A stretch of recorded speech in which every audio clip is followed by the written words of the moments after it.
the TV, so I'll know There if we we're go. live. We are apparently live. Welcome to a gaming conversation with friends. We might be live. We might not be. Yes, you are. We are live. Are we? Yes. Yeah, we are. Yeah, Yakuza is on the screen. Yeah. So, welcome back to a gaming conversation with friends. I had a bit of a break because I was studying for my pest control level 2 exam, which melted my brain after every exam. There was 2 exams I had to do over 2 weeks, and it's just things you've got to remember because it's a bit more in depth this time. It was, but hopefully, I'm very confident that I've passed the invertebrates and the legislation and health and safety. We'll have to see that. Hopefully, I'll find out in a couple of weeks. Hopefully, I will, and that would be good if I pass because I don't really want to go again. I'm getting fed up with it. So hopefully I'm passed because it's it would be good to get past and it's all done because otherwise the next course is in September, October. But I'm the only one that was positive that I passed in the bloody course because I was with people that were new. You see, there was a lot of the people I was with, apart from the other lad, the other 2 guys from last time. The other ones had only been in it since January, and the other ones had been doing it like 6 months, so they're all quite new. But I was still trying to put rats in their mouth. I was youngest though. I was youngest still. People are getting into pest control when they're 58, 59. People It's get nice. It's a nice, relaxing job. You sit there. You let the subordinates go. no. Do the hard work. They were employees. They weren't company owners. They weren't. But no. But yeah, I do like the job of pest control. Despite a lot of people don't think it's a good job, I thoroughly enjoy it. I do enjoy learning. I do like learning, especially about that. There's always the industry's always changing. Sadly, through regulatory practices, they've made some changes recently that I'm not happy about. But it is what it is. When the rat problem gets bigger, they'll soon change their mind. I won't say what it is, but yeah, it's So I'm going to firstly, before I introduce everyone, because everyone knows who's here. Masuku, how you doing? I'm doing very great.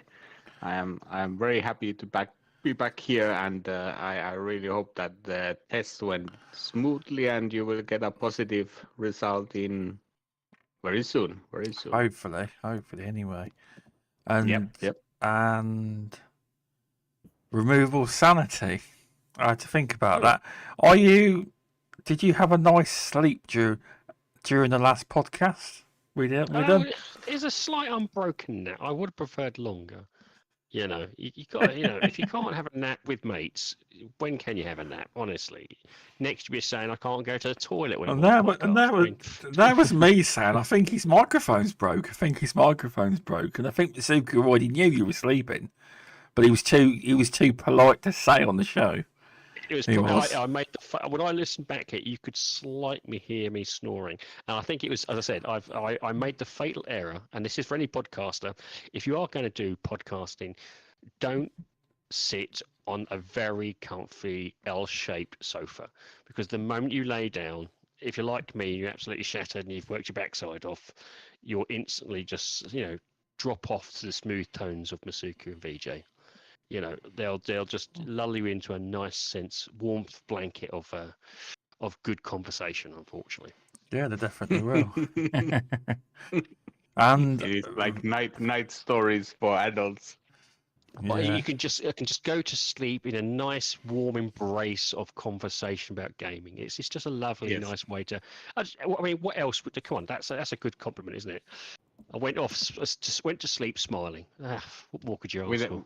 With a pint of beer, also maybe. Did I have a beer? Oh, I think I don't know. I think I may have had that. Could have been it as well. That could have been also. Yeah, I think I had a beer that night as well. So that probably didn't help matters either. So, but don't get comfy. But no, good to see you back, and welcome VJ. How you doing? Good, thanks. Yeah, looking forward to the show. Seems like yesterday we had the previous one. So, yeah, no, it's good to be back and nice to have Masuko on the show as well. And hopefully we can have a nice little conversation for the next couple of hours. Yeah, no, Ooh. looking forward to it. Welcome to Fimber in chat. But now, as I was saying, I've mentioned it on my YouTube community page, whether anyone's seen it or not, that I won't be doing the stubzcast, the content creator podcast going forward because I don't really have the passion to do it anymore. Interview people and so on. I enjoyed my time while I did it, but I actually noticed if you listen to it, there wasn't many last year, and there wasn't really many per year. So I'm not going to be doing it anymore. I'm not. But I've got other avenues. I mean, obviously within the pest control industry, I've been growing my brands. Numbers are going up on that. But once I get my level 2, I may delve into podcasting in that scene. But obviously, it won't come under this brand. It would be under a different brand. But I'm with conversation with friends. I am actually a bit of a geek when it comes to pest control. I like reading wasp books and stuff, but you know, what chemicals will dissolve a wasp in 3 seconds? None. The conversation for all your wasping needs. That would be illegal, I can assure you.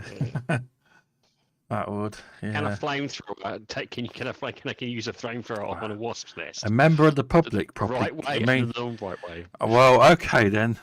You want to go down that route, right? A few years ago, my dad's friend in the company in another city had a phone call off a lady, and the price was reasonable. You know, I don't know what the price was. No more than £100. That's about average to get rid of a wasp nest. She said, "No, I'm not paying for it." Okay, and then she proceeded to tell him she's going to use a flamethrower on a house. Right. His mate obviously didn't take it serious and said, no, don't do that. You'll burn your house down. Well, on the local news, someone's house burnt down. Someone was using a flamethrower to try and tackle a wasp nest. All over 80. Crazy. Honestly, it was a true story. He said never got a name or anything, so he said either a coincidence or I don't know. But this woman, he told her not to do it. But a member of the public could say, I'd never advise to ever do that because if it goes wrong, you can get 1,000 stings on you. You know what I mean? Mm. But yeah, so we'll probably get into some gaming talk. I'll tell you what we'll do first. We'll go to a game that Masuko is absolutely excited about and he told me about. And I'll put it on screen now, but I'll let Masuko tell you how you say this name because I haven't got a clue how you actually say it. Bluey. Yeah. No, not Bluey. Not Bluey. This is called Felvidek. So this is Czech-based indie dev who has made this game, and I saw a trailer of this one. Yeah. And I was like curious about this. That this looks very interesting. But not even the trailer could bring forth all the craziness and all the great things about this game. But it looked intriguing enough with the trailer. So it's like this one is like pure 90s PC RPG goodness. It's like I'm not Game even Boy-esque sort of style to it, hasn't it? yeah. It's been on the Game Boy, but to be honest, it's got a slight 3D. It's one of those things that you could see it being on a retro handheld. It's got that. Trying to.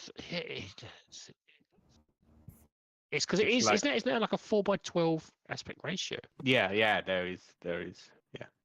So it's like it feels like super retro. Like it's like, and like you see in time to time these cutscenes that are in 3D, and I'm really amazed how people are even able to make this kind of so authentic looking, like 3D renders from from the childhood, because I think like the technology must be so advanced. How do you like push it back to the opposite direction to Well, I'm just be wondering made? if this, if you remember, here's an old thing. I think Vijay did. If you remember, oh, brain's going now. That's going to frustrate me. I was literally about to say what it was, and then I can't. It's oh, that's a really frustrating. One of the games I remember from the 80s, they basically brought in one of the very first early FMVs, and they did FMV cutscenes. And I'm wondering whether or not it's similar to that, where it was a fighter, and actually brought in one of the very first FMV cutscenes. I'm trying to think of this. It was the Sega Mega Drive, so it's Sega Mega CD. VG might know, and it was a fighter. Oh God. BC Fight, not BC Fight. No, that's oh God. Do you remember like a 2D fighting game? It had a vampire. It had a cyborg. It had. Was it on the 3DO as well? Or I think it was the Genesis. I think it was on the definitely on the Mega CD. yes. The only thing that I remember is Darkstalkers, but I remember that one being like more sprite. No, well, game. it's going to really annoy the hell out of me now, because it's one of my favorite games as well. I've got it. It's oh God. I'll try and think about it anyway. But basically, what they did was they also brought in. It was literally they brought in almost like for cut sequences, and I'm just wondering if this is very similar, where some of like these death animations are like it's like FMV basis, but you have to, it clicks over to it, so a certain thing, and it automatically switches to like an FMV section rather than say an in-game. That's what I'm trying to think of, because it's like this one, for instance, where you see they're dueling there. I'm wondering whether it's like it's all 90% different tweaks, and then it kind of cuts to an FMV. Either way, it still looks blooming good for it's a very smooth. What I've noticed is the smoothness of the actual motions and the characteristics on this. So is this only on PC? Is this correct? Yeah. Just on PC. So I'm sorry, removable, but I think that you would have loved this game. It's like exactly for you I as can only well. hope the developer listening to this might want to port it to console, because you exactly that. Yep. Yes, I hope they really do. Yeah. It does look really good, and I like this. I like the look of this. It's one of those games. It has that beautiful retro feel, but it's clearly is it Felvidek? Yeah. So it's in this this is located in like the story is like in Slovakia. So it's like I think it was 15th century. So there is like the rudimentary guns there, and then there is like mostly crossbows, bows, and all sorts of melee weapons. So it's like I was thinking like maybe they wouldn't get the RPG side that polished, and it would be more of the other things that would be like keeping up the game up. But it's surprisingly well done system, well done combat system, and it doesn't have that many options, but it I would say that it goes to the similar era and the similar complexity like the 90s RPGs. And the thing that I have really missed that this game made me remember is like the 90s RPGs. They used to have this like very black humor and like very much more like adult this kind of storytelling Exactly. That, And they yeah. mentioned the 90s. I now know what it was. It was Eternal Champions. Yeah. And that's where I they know. brought in the cut FFV. So yes, yeah, actually, and that was also in the 90s. So yes, that's where my brain was going as well when I saw the FMV sequence. Well, what it looks like to be FMV sequences. Yeah, it looks. It's one of the. Is this almost got like an early? Because it's got. It looks like it's got a blend of different genres mixed into it. Obviously, you've got the first person, then you've got the isometric kind of. I'm trying to think of which was a kind of early. Is it Diablo? Yeah. I think it's an early Diablo. Yeah. So this one has like it reminds me like the first two Fallout games also, and different Baldur's games, and those types of games that came in the 90s. So, and it has a lot of this kind of adventure game things going on for it. So there is a lot of talking, a lot of like finding things in the world, and there is like so little hand holding. It's exactly like the old games. There is no location pointing on the game. It lets totally you explore old it to your school. own. Yeah. Yeah. So Yeah. you've got you're playing this right now, or you've got this, or is something that you're looking forward Yeah, to I actually finished getting? it. I finished this one already. Oh, superb! So, in terms of the characters, thing, because I noticed that do you gain party members as you further on, or is this something that? Yeah. You gain and you lose, and it's like very much like this Pavel and Matej are the main characters. This drunk knight and the priest who are friends and wandering around the Slovakia countryside and solving whatever Lord is asking them to do. And it's like it's so good. The humor did I say, like, the humor is so spot on. It's wonderful. It's like a little bit Slavic humor with the medieval twist. It's like totally like what I haven't seen for in A a long good time. while. Yeah. You're almost hinting that it's a little bit it's non-PC, should I say? Has the ability to laugh and take itself not seriously. Yeah. I actually thought, watching this, I actually felt that this was like a comic book previs to what Avowed in early development was planning to be. Yeah. Because I don't know the direction they're taking, because it seems a bit convoluted. Until I play it, I don't know.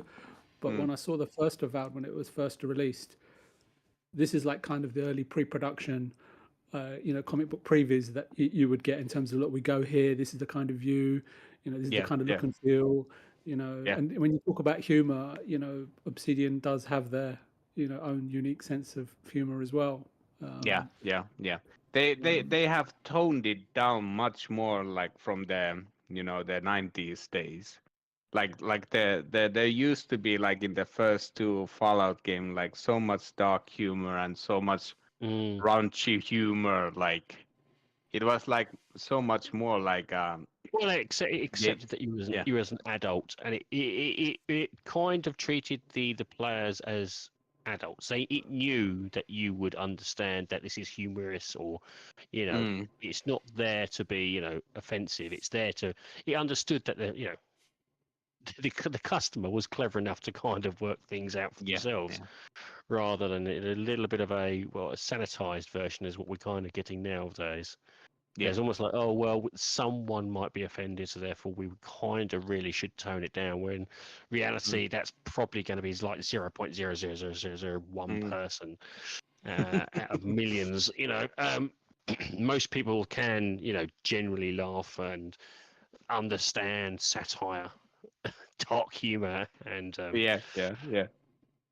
And I wouldn't be surprised if sorry, Mr. I wouldn't be surprised if some of the script was written by Ben Curtis and Ben Elton, right? You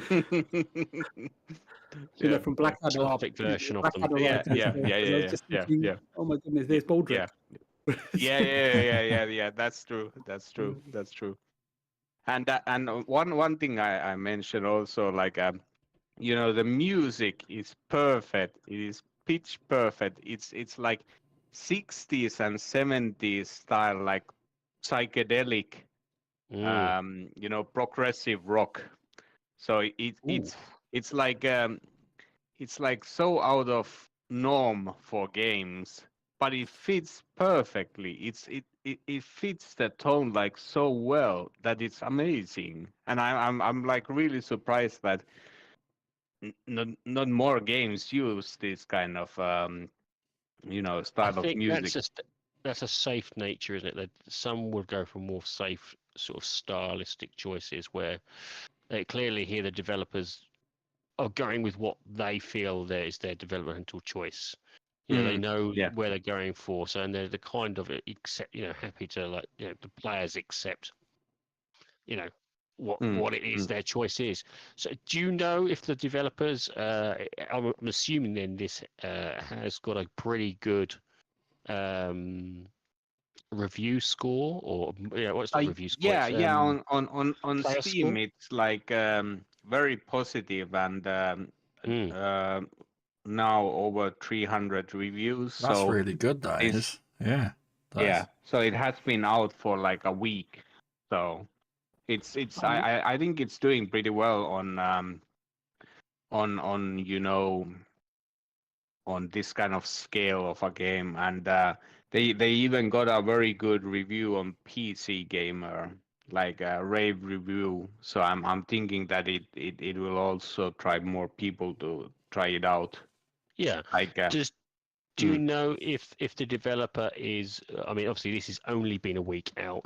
Is the developer I'm not gonna say a fresh developer, but is this one of their first games, or is this something that's like a team that's built up it's from like different a second game, and it's like an art student from Czech Republic. So it's like and then there is that psychedelic rock band who is doing the music for this game. So in terms of are they on? One of the things I'd like to say is, because I always find on social media. Are they active on social media? So for those who maybe wish to kind of promote this game, or even maybe have a chat with the developer themselves and kind of hope maybe they'll push it on slightly onto console. They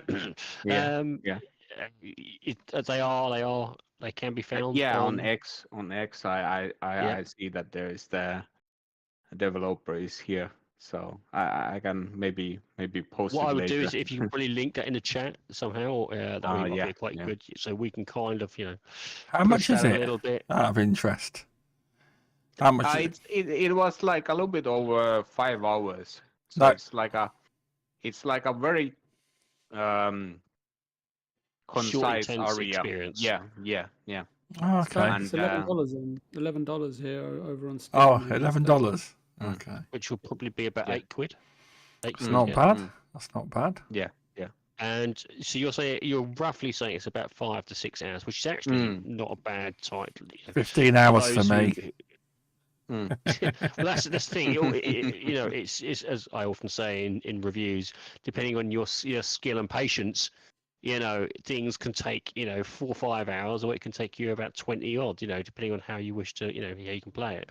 I suppose in this instance, though, it's a 5 to 6 hour game is actually quite nice for those who maybe just want to kind of, I won't say have a short game, but have a game they can finish without too much of a worry. If you say, because a lot of people these days, you know, don't get me wrong, we like the 50 hours and 60-hour RPGs, but they can be, you have to put a lot of time away for it, and if you've got a family or anything like that, these 5 or 6 hour games are perfect in that regards, because it does help us out, kind of, you know. We can play at the you know, when everyone's gone to bed. And it gives no, I was just about to say, like, I finally did what I was saying for so long time, that I during this break I played a lot of small indie games. So I played wider range of games, and it's really like refreshing. Like this game being one of those. So it's like You've really got a really nice massive list, after. haven't you, Suki? He sent me Yeah, a yeah. list of what we've played since we last spoke, Mm, and it wasn't that long ago. yeah, The yeah, list yeah. is incredible. Yeah. So I was going through like Steam, and I was checking like interesting. There was like this kind of super short games also, like I would say like concept games, like Mhm. there might be like student projects or something like that. And there was like one interesting game was Cars that just released. It's like this kind of black and white game that I would describe that is like if you guys have seen Ghost in the Shell TV series, there is the after every episode there is the Tachikoma, like Mhm. a robot like skits. So this so this game is a little bit like Cars with similar situation, like like making humor out of Mm. cars, and situation where cars are, and it's like so funny game that it's like also like very innovative game, and it's like it was super short, but it made me smile. So that one was fun. And yeah, I played also another that's worldwide talking was Refunct. So that's like Oh yes, yes, I it, heard about Refunct. yeah. I was thinking that you probably know it. So it's actually it's like that game made me like remember how good like keyboard and mouse can be if the game allows you to play it very fast way. Like it's like platforming game, and you Mhm. can do like what's the term, parkour. So you can Mhm. do like if you are fast and move your direction, you can like bounce from objects from left to right to left to the right, Mm. and climb up. And it's like very very simplistic game also, but super like it's nice palette cleanser. So I try to play all sorts of games during this break, and I did play that game that has been recommended by Stubbs, and I think Removable Sanity, you also recommended this. Was this Fractured Minds? Yeah, Mm. Fractured Minds was quite a few years ago when I was at BG4G. Uh, yeah, it was made by I think there was a competition for games, and I think when it first released, I think the proceeds all went to I don't know what charity. I'm sure it's to do with mental health because that's what the game's about. Welcome to Tom Wild in Yeah. chat and UK Dazarus. But yeah, I think obviously that's what the game's based on. Fractured Minds, it's mental health, but it was at the time. I think it was a 17-year-old girl developer that made it. It was something like that. But yeah, Ah, it's good. that's amazing for so young It person. something. I'm sure it was something like that. A competition she won. Something. It was such a long time ago since I played it. Yeah, Yeah. I think it was. So, in turn back to this game, do you know if the developer's going to expand upon this, or is it going to be? Um, I am Welcome. Hang guessing that on. they Hang will on. make. So, welcome to Tom Wild as well, and a friendly pest. Sorry about that. Carry on.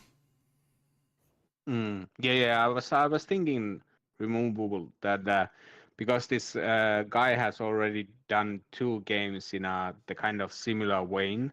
So I think Mhm. he will just go to the next game, and he will probably take again a historical, setting probably, because the previous game was a little bit different location in Hungary also, like and so I think he will continue with this style and this era and this area of the world, because it's like who does this kind of games in this kind of setting? Not many, if any.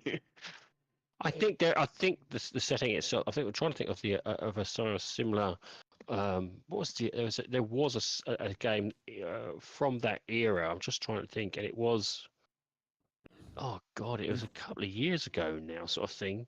And it was actually it's on all it was all on all platforms. Where it was what was the one where it was you start as a peasant, you go off, and it had a very similar sort of style where you basically um would wander around an open world area based in the medieval countryside where you're a squire, if I remember correctly, and you started to build yourself up as a knight. I can't Yeah, think of what yeah. it's called. But you're right. The actual genre has kind of Is Yeah. it a Bard's fallen out Tale? of favour. Was it? Not the Bard's Tale, is it? No, it was basically you was in first person mode all the way through the game. First person. And you had oh God, it was I think that was a Polish game as well. I think it was a Polish game. Yeah, yeah. You start off as a squire and you build yourself up as you keep going through. I can't think of it. I know it's one of those games where my brain isn't working. But yeah, it definitely looks an intriguing game sort of thing. I hope it has it does well, because then I said hopefully then it'll hopefully it gets ported to other games, because it's clearly something I would like to see more on more systems. More systems for me is just every game on multiple systems. I'm quite happy to see. Yeah, This would be good for the Switch. This would be good for handhelds. This would be good for Steam Deck. Which it probably does run on Steam Deck, to be honest with you. Yeah, I played it on Steam Deck, so yeah, it runs perfectly. So yeah, very good game. Very indeed. Yeah, it does look nice. Yes, Felvidek. There you go. Out now. Excellent game. Ooh. I think Stubbs gone to the toilet again. Yeah. So At least yeah, didn't fall asleep. At least didn't fall asleep on the last podcast. Yeah. Hey, if you can't have a nap, where can you have a nap? Yeah.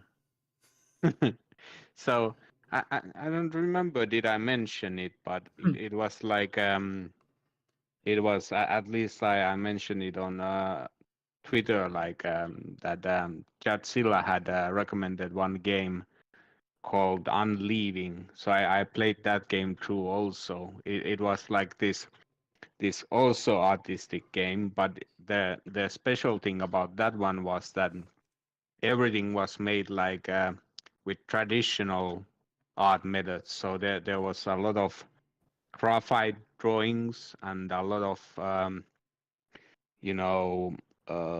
acrylic painting backgrounds, and that game is like I would say that one is not so special in the game department, but it was really nice to see like this kind of style tried in game format, because you really see everything is like it has a different kind of material feeling when you can see like the normal painting, all the brush strokes, and you see the textures, so it makes like a different feeling of the game when it feels like that way. It reminds me also like the traditional animation in that sense also. So that one was a nice short game also. It was taking Sounds like inspiration you've from kind of lent towards a few more shorter games, so you could kind of, as you said, cleanse your palette and and also increase the different genres to try. Is that what you kind of did? You give yourself a little bit of a They said palette cleanse instead of like the Exactly. 50-hour RPG to Yeah, more a little smaller bit break. games. A little bit break. And sometimes that's what you need. You need to dip your toes into different genres to kind of break up that I wouldn't say monotonous, but kind of you can easily find yourself stagnant into.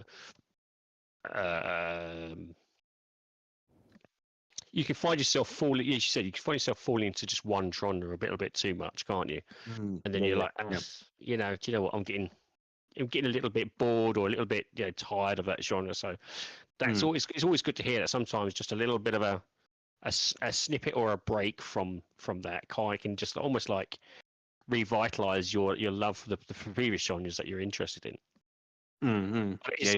So is there anything else that's besides you're thinking of like that's coming towards you that you kind of literally want to move on to? Is there some other games that maybe kind of you're looking forward to potentially appearing in the next couple of months? Well, yes, there is a game that I've been waiting that is coming out tomorrow. Have you seen that Children of Sun, the Devolver Digital game, the one that has this sniper game with puzzle elements. So I'm thinking like that. I don't think I have actually. Yeah. So that one is super interesting. So it has like you got one shot, and then when you hit the first target, then you get to redirect the bullet. So you are pretty much having like a puzzle like game that you are hitting from place to place, and you can hit up like explosive. Oh, so as you fire it, you move the bullet in the air to kind of. Yeah. There was another game that did something similar to that, where you could slowly. It was basically like bullet cam, and it wasn't. Oh god, it wasn't Max Payne, but it was something along that thing where you could hit the bullet, and you could use up or down to kind of traverse the bullet to where you wanted it to be effect. Yeah. Okay, but this is using it as effectively using that as like a puzzle aspect to it. Yeah, exactly. So I'm really looking forward for that game because it feels like again a game that is like they take the sniping aspect and then they add puzzling to it, and it has like this super like I would say like 80s style vibe to it. It has like a little bit neon light to it, and it feels like a very very cool game. And that one I will be trying out tomorrow when it releases. So in that regard, then is it something that basically that's out tomorrow? Is it? You said you're saying is that? And is that on Steam as well, isn't it? It's actually only on PC for the beginning, but I'm pretty sure that because it has this feeling like there would be a wider audience for that type of game. So I think that the console ports are just behind, and I think So it's something that's potentially is going to be expanded to further. I'm trying to think. My words are absolutely awful. To further platforms. Yeah, I would guess so. I would really guess so because I think it depends on the success, but I think it does have all the markings to be this kind. Because I cannot really like. I think maybe nobody on the panel can say like when a game becomes like a hit, but I think it has that chance because the idea is unique, and style is also pretty distinct. Well, So style and style and substance is a subjective. It's a subjective, isn't it? Everyone's slightly everyone's got a slight different take on it. Same with artistic games. Some can see them, as like as abhorrent. Some can see them as delightful, all dependent on what what your style is, sort of thing. It's artistic games will always be the most subjective. You know, it's no COD, put it this way, where they'll just basically stick with that and just repeat. But then again, that's the reason why some of these artistic games are most refreshing, because they are willing to go down different paths and basically, you know, showcase off different aspects which you may not normally look into, sort of thing. Yeah. So I think this one is like you know, of course it has like a very distinct style, but it I think it lends itself more to like exactly like 80s vibes. It's like so like you know, I'm actually not sure, is it like is it like related to the 80s or not, like in time frame, but the style at least is very much like so. So I hope, and we'll see tomorrow. Well, you'll find out tomorrow, won't you? Yeah. And that one is, I think it's also like a single dev. So I'm seeing more single devs, and you think about the amount of work they have to put into these things, these single devs. You know, they're you know, I am seeing more and more single devs, you know, breaking through to a degree, which is fantastic news. But then you hear the stories of how long they've been doing certain things, and you're like, dear God. You've got to have some grit and grind to try and push through and kind of do exactly what it is, you know. To do that, I you know, every indie developer, they really have put their all against it, and it's interesting, this sort of thing. It's one of the things that I'm hoping to in a couple of weeks' time. I'll be attending an event called WASD, where we'll be able to try so you're going there also. Yes, I'll be going there to try and actually speak and chat with some of these fantastic indie developers and see what case they can be showcasing off. It's going to be a unique opportunity to do so, sort of thing. It's but you don't actually get that where you are. You don't get that many indie. No, unfortunately. Is it a cultural aspect, or is it just because at the moment, you know, there's just basically it's I think there's not enough of a what's it called? Not enough market. Promotion. Yeah. Okay. Yep.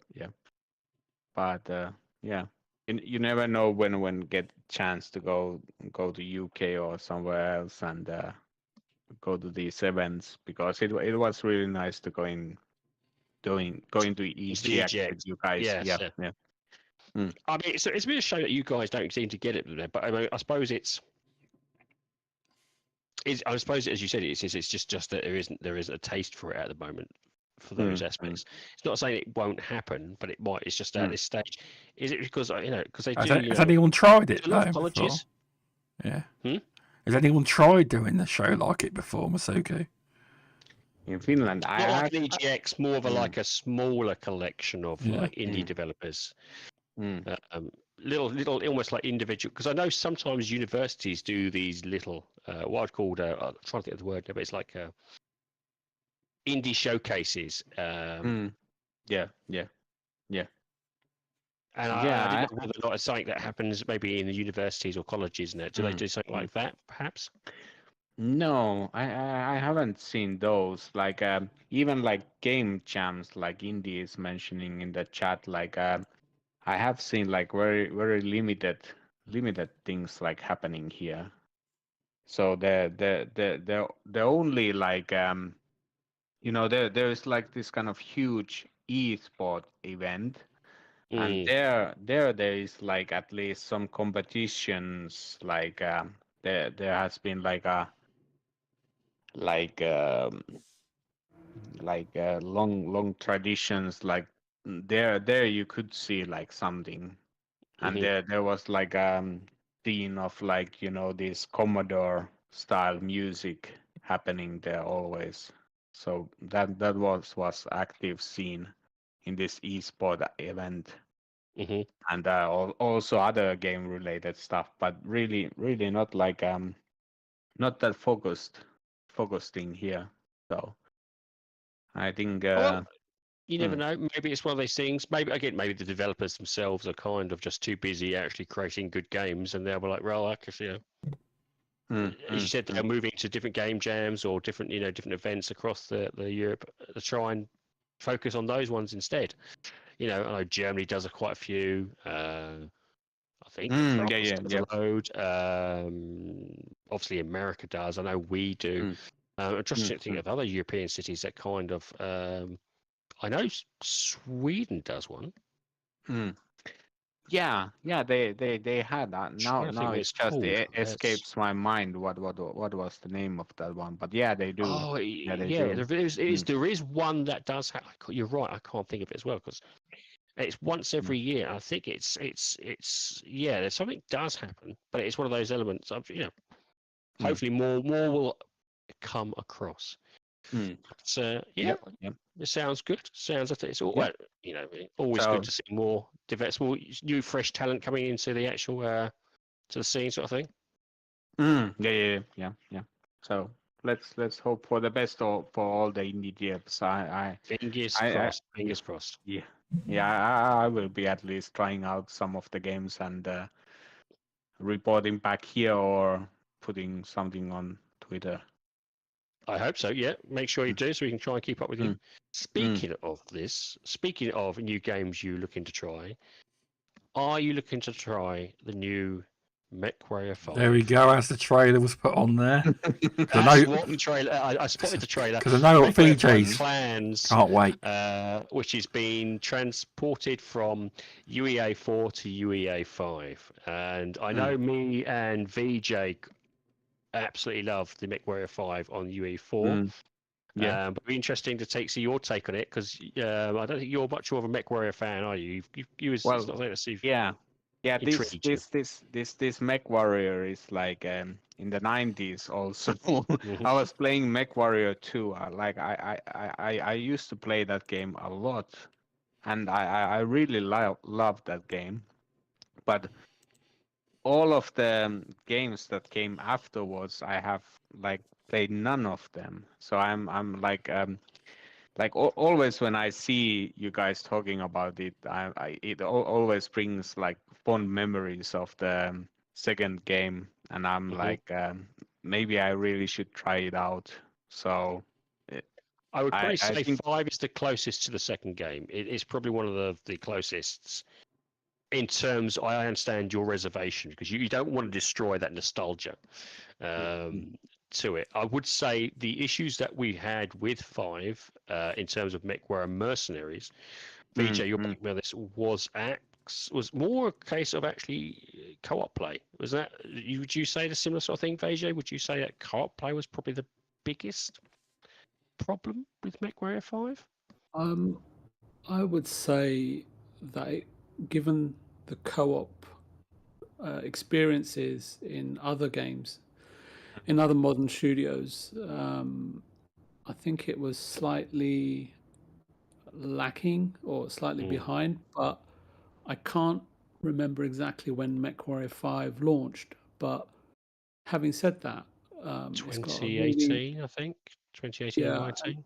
And given the fact that it's got a very loyal fan base, a fanatical fan base not in terms of belief, but in terms of how many people play it and actually complete it, go through it, and all the nuances that the game's got to offer. I think a bit like the game that you mentioned earlier, Masuko, it doesn't necessarily hold your hand, and you can play it in such a way. But co-op was something. It wasn't something that was how can I put it? Fluid. Really fluid. Really sort of drop in, drop out. It felt like a little bit of a chore, didn't it? Yeah, it wasn't very easy. It wasn't very. Well, not only did it not hold your hand, but it didn't give you really much of a clue on how to launch it. But I think what Removal was saying is that if they could sort of improve that somewhat, that would really benefit them, and I think would be really welcomed by people that enjoy the series. I haven't really played many MechWarrior games at all. I think MechWarrior 5 Mercenaries, right, was quite a surprising game because I didn't know what to expect. And then I think I played about an hour or two. Was it to open up the co-op option, similar to Forza 5, and then Removable joined in, sort of walked me through a few bits and pieces. Even though he was walking me through it, there's just so much to take in. It's kind of got to keep up. So then I started to make some notes as usual, and before I knew it, I was a few hundred hours in, and yeah, and I kind of managed to do the, I don't know, can you call it a campaign within I would say the closest to a campaign. Yeah, I think you could say it's closest. There is so much there that there is so much content there. Even with a campaign, there is still hundreds of hours to kind of manipulate and do around. One of the things that you just remind me though, Vijay, was one of the issues that we had with co-op was whilst it was still a little bit of a pain to get in, co-op never helped the co-opee in terms of investment. So one of the things that when I was playing with for instance, with Vijay, I would pilot one of his collection of mechs, and I really wouldn't get anything out of it. So there would be no resource that would transfer over to my game, which was, was a bit of a shame. Either. Not any form of reward. That would have been nice. And that was one of the things that I was slightly down upon. It'd be great going into with each other and just finding a brand new mech, because that's what you do. You'd go through, you'd build up resources, and you could either buy a new mech or you'd find a new mech through playing a particular side mission sort of thing. And I would see the enjoyment and obviously see the smile on, technically speaking, hearing the smile on Vijay's excitement as he would find stuff. But me, on the other hand, I would then have to go back and basically do the same thing with my game. So it was, it did feel a little bit disconnected in terms of the co-op, and I think that's what I'm hoping for in this newer iteration. But in fairness, as you know, Vijay, again, it's one of these developers that has consistently pushing out content. I mean, as I said, I think it's about 2018, 2019, and they dropped in a last updated content. I think it was late last year. Really? For the game. Yeah. Oh no, they've been consistently putting out different content for it. Okay, it's paid content still, but it is still bigger. So one of the things they like to do, Piranha, is they will say, right, we're going to add a new clan, a new set of mechs, but we've also made tweaks and changes so that should your basic player who's never got those tweaks. So for instance, they've upgraded for instance, they added melee into the system. That was free to everybody, as part of an update. But the different mechs and different styles and different aspects, maybe some different tweaks, that was locked off to people who bought it. So there was something always good for the main person who say, for instance, never bought the updates. And then if you bought the updates or the DLC, there's also something extra for them. They did a very good way, I felt, of keeping everyone moving forward, even whether it was paid DLC or not. Just to add to that, Removable, what I would say, similar to the comments that Masuka made to Felvidek, is the fact that it has some fantastic music tracks. It doesn't have many different sort of locations and stuff. Just basically a few maps, but lots of different mission types that take place in those various landscapes. But the visual effects, the music, and the sound effects, especially the whole helicopter sequences when you're blowing helicopters out of the sky, is when I played Call of Duty. But the attention to detail and the spot that it hits, in terms of all the small elements that make up the game, are quite fantastic, quite phenomenal. And even the physics in some of the cities are incredible. Ruva will tell me, Vijay, did you see the people jumping out the skyscrapers before you demolished them? And obviously, it might have been the resolution on my TV, or I was sitting a bit far back and I had to sort of stand up and have a closer look. But it's so it's really interesting I mean, I'm not expecting, massive leaps and bounds in UE5, but from what I'm seeing on this sort of small trailer on my screen, besides the cutscenes or your game events, it's more polished. It looks dashboard, more like a. the dashboard and the Yeah. beams and some of the lighting effects and the visual effects, it does seem an upgrade because you can't really tell from a YouTube video, right? So, but No. it definitely seems like a little bit of an upgrade, and I think that's all it really needed. And even just the landscape Yeah. there with the mech sort of traversing the desert, and all the Well, sand that's the dunes. thing. One thing they did with the previous one was, in terms of maps and locations, they kind of segmented that off with DLC. So, if you've got the full DLC, you do get more locations and do get more different types. And that you could argue is a little bit of a Yeah, I would say it's kind not. of thing. I wouldn't say it's defining or has a bearing on the overall game. It's Oh kind no, of it's just almost still irrelevant. immensely It has fun. no Yeah, bearing on the quality of the game. It's outstanding, and you don't even notice it. Um, it's just that I'm like you said, they're a developer that kind of know what they're doing and where they want to put their focus and know where to put their resources. And yes, that's why kind of like they're smart in that sense. And hopefully, like you said, I think if they can visually improve it, because you can already see like the HUD or the dashboard or whatever, yeah. it looks really It's a cool right much now. more smoother, I would say, user-friendly experience. So one of the things that when I was trying to explain a lot of things or little techniques to VJ, who's kind of new to the series, it was like, well, what does this do? What does that do? What does the buttons do? What does that do? And already you can see this is very much clearer. From those who played the previous one to this one, you can see it's a very much clearer, much more accessible HUD. In some cases, in some cases you had to go through almost like a menu after a menu system just to go into third person mode rather than first person mode.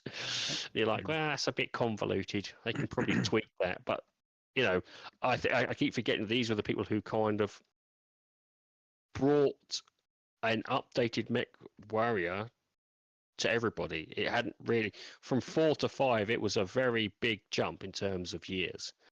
So, I think this was 5 was the learning curve, and now this should be the. And do you remember Crisis Wars? So that one had the most popular mod, and probably the thing that keep pushing the game was that MechWarrior Online game. Yep. Yeah, well, MechWarrior Online is still going now. In fact, they've actually there's another system. There's another who are doing that. MechWarrior Online is still as popular as ever today, sort of thing. And Wow, ironically, okay. PC actually for MechWarrior Mercenaries, it's a lot of people in the PC modding community that absolutely love tweaking and doing bits to it and bringing in mechs that weren't there before and bringing different aspects. One of the things and this is where I think Piranha's very clever. They kind of looked at people's mods, they listened to the community, then they spoke to those people and implemented either something that was better or was equally as good to what a lot of the community was asking for. And they were always very, and they will listen carefully to the community and then move it forward. It's not something as if I very rarely saw a lot of people saying, oh, I'm very disappointed. 9 times out of 10, when there was criticism, it was like, I'm disappointed this hasn't come yet. And then, another DLC turn up. And look, one of the things they said is like, I'm disappointed Melee wasn't added. 2 DLCs down the line, it was added. So, again, it's this kind of good rapport with the community that is there. As VJ says, is slightly fanatical about this sort of game. That is kind of made me, at least, be one of the people who'd be like, yeah, do you know what? I probably will get this game based on the experience of the previous one.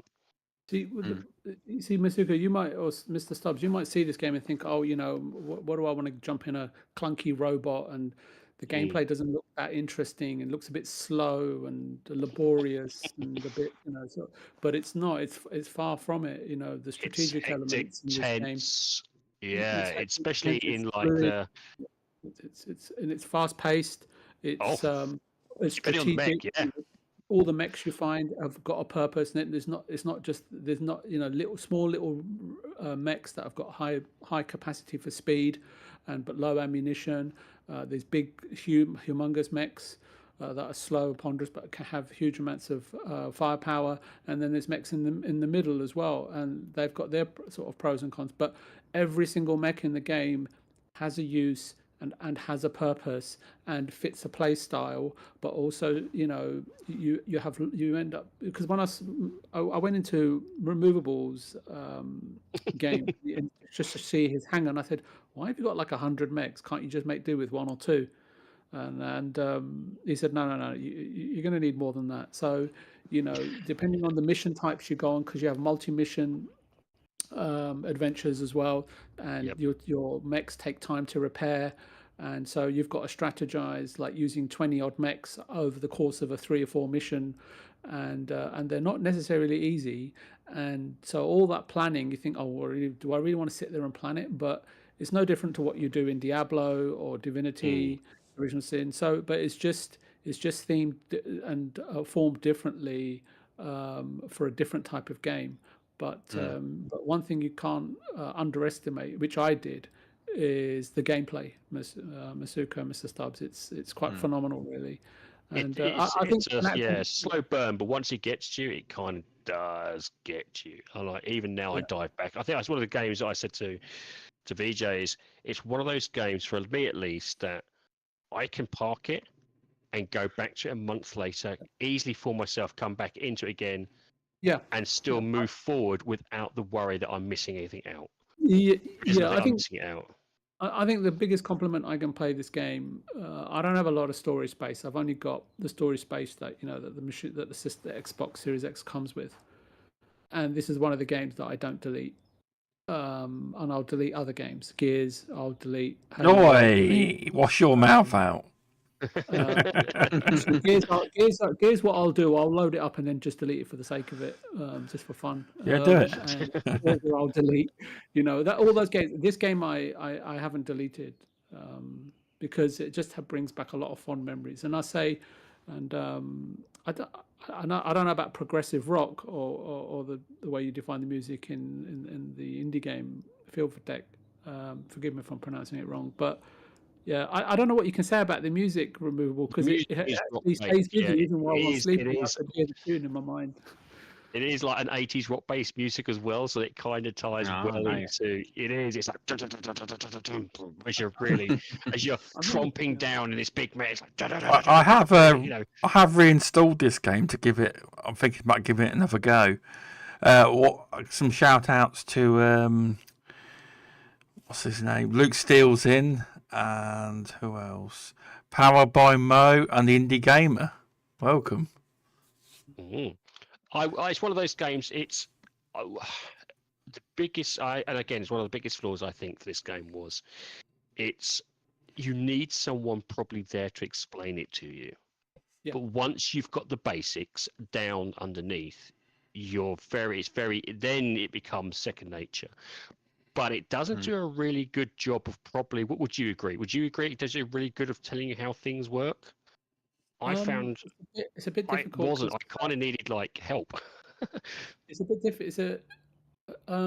It's a bit difficult because the first few hours you were there, right? So that kind of helped me a lot. I mean, I did when I started to progress really deeply into the game. Then I needed a little bit of help to understand certain facets of the game in terms of firepower, missiles, all that kind of stuff, and where to find, because it's randomly generated, right? The upgrades and stuff depending on where you go, and you've got to manage your funds as well, pick up certain mech, all that kind of stuff, right? So, but because I had the help from you initially, after that, I kind of managed to find my way. I mean, a bit like everybody on the panel and probably in the chat, we all play so many diverse games. Is that it's just the setting, the fact it was robots and stuff like that, or giant mechs, should I say? It was kind of a bit strange for me because I don't normally go for mechanical based design, in video games as a calling for me to go and grab and play again. But I think you're right. Is that if you've got someone that if you can put your pride aside and play with somebody that's played it before and just spend a couple of hours just playing it and asking a couple of questions, it's a good bedding in process, I guess. But it's not 100% necessary, because the community is really, really cool, and you can find some fantastic videos online in terms of how to go about playing the game. But I remember I did remember speaking to Removable, saying to him, you know what, I do feel that there's definitely room there for somebody else to come along and create more sort of more content for new players and mid-game players, and explain things a lot more clearly, as if you're explaining it to a 5-year-old, because there's not enough of that content out there, but there is I some. think it's a lot of the content that's been driven by explaining stuff is done by people who are fanatics. Modders and They stuff like that. kind of assume that you know about the game, the lore, the mechs. They kind of assume that. I'm not saying it's a bad thing. I'm just saying there's definitely an opportunity out there for people. There's an opportunity there for someone, definitely, 100%. Yeah. 100%. There's an opportunity out there, and But I'm what about you, Vijay? I'm definitely looking forward to this yeah, coming me too. through. The one thing I was going to say, Removable, I don't know how you feel about this, but what I would say is that, when you're in the mechs and then you've got 3 or 4 party members with you and you're going out on a mission, I just hope that they've added tons more banter. Oh yeah, because they did. That was one of the good things. If you had your own, between the characters. One of the things that you do is, besides getting mechs, you would hire pilots, and the pilots would generally talk crap to each other. Yeah, they all have their own personalities, different accents. Yeah, you've got Australian pilots, you've got Middle Eastern pilots, you've got Eastern European pilots, you've got Scottish pilots, and I'm not sure about Finnish pilots, but perhaps we can put a word into Piranha. Yeah, it was a good little. So even if you're playing single player, you'd go in and it felt like you had 3 or 4 really good, humorous mates beside you. So that was another thing. So when, say, one of them passed away or got killed, you're like, oh my god, Gary's died. Gary was an absolute git. I really miss Gary. So it's one of those things. I think that for me at least, I'm definitely looking forward to this. I know VJ's kind of thing. I said I'm hoping the co-op's a little better, so that we can me and VJ can kind of spend more time playing co-op, because I do feel a bit guilty that I kind of helped him out and then kind of got waylaid on other stuff, so I couldn't join him as often as I wanted to. But unfortunately, that hasn't happened with Diablo, has it? Diablo 4. Diablo 4's it's which is out on Game Pass right now. It is. Yeah, it's really good that it's in Game Pass, and it gave me an opportunity to try it, and I'm enjoying it so far. It's not like my go-to sort of game, but it's like I can play it. I was talking to Remove, but I'm really glad I can play it on a leisurely basis, because like when I play like Yakuza games or Persona games, because I just finished Persona and that was incredible. Persona 3 Reload was fantastic, and but this I'm not super invested into, but I'm kind of like on a holiday with gaming, and this game's kind of perfect just to pass the time. But it's thoroughly enjoyable. Got fantastic systems in there, and it kind of made me realize playing Diablo and playing Divinity has just got me even more excited for No Rest for the Wicked. So I'm really, really looking forward to it, and obviously going through Diablo as much as I can, because it's huge. Oh God, is it? Yeah. Yeah, and it was a good thing to have it on Game Pass. I think Xbox did a very good job of 100%. bringing this to it. It does feel there is quality. I know some people don't. There are some people who've got issues with the game. For those, I've been having fun with it, spending just time enjoying it for what it is. And the fact it's on Game Pass and I haven't had to pay for it, and I'm, me and VJ, probably like 2 or 3, twice a week now. Sometimes we jump onto this. We had a fantastic session for an over-leveled boss the other day. That was really fun. Yeah, it's a good little thing, and I think it's good for new players as well. It's not, you may not necessarily think this is like, some people say, oh, this is not my type of game. I would just give it. Give yourself an hour with it. Yeah, it's free. Give yourself an hour's game, play with it. play around with it and see what you think. I think it's one of those games that if you've never played this sort of genre before, I think you might find that this one at least might be up your alley. It's a lot of fun, Masuko. Much like was it Back for Blood? But yeah, more fun. Yeah, yeah. With less swearing Yeah. from me. So yeah, that It's switched the other way around now. VJ's higher level than me, so he's normally the one swearing. You know, it's like there I am trying to, you know, I'm the lower level character that's just getting in the way all the time, you know. I don't swear. Stubbs will tell you. Yeah, he does not. Yeah, Mr. he Stubbs. doesn't swear at all.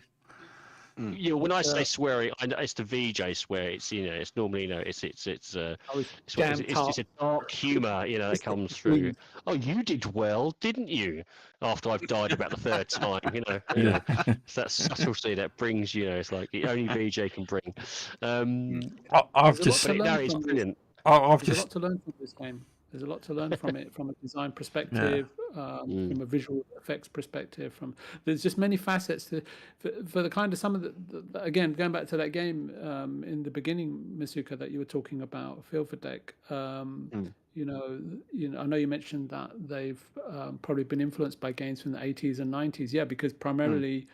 Did you say it was made in the Czech Republic? Yeah, so probably taking after probably the next big thing after Illusion Softworks, perhaps. But my point being, though, you know, there and in Poland, you know, those studios, you know, some of those guys, you know, started out, you know, importing PC games, pirating PC games, and stuff like that, and playing those games because they didn't really have access to consoles, you know, like we did, you know, during the 90s. So. But these games like Diablo, they do some, you know, besides perhaps the controversial, you know, microtransaction systems, etc., which you don't need, right, to enjoy the game.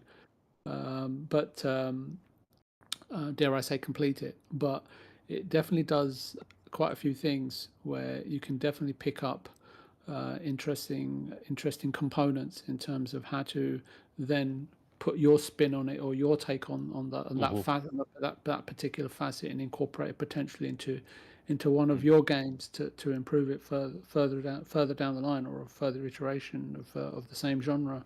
So, but yeah, no, really cool, really interesting.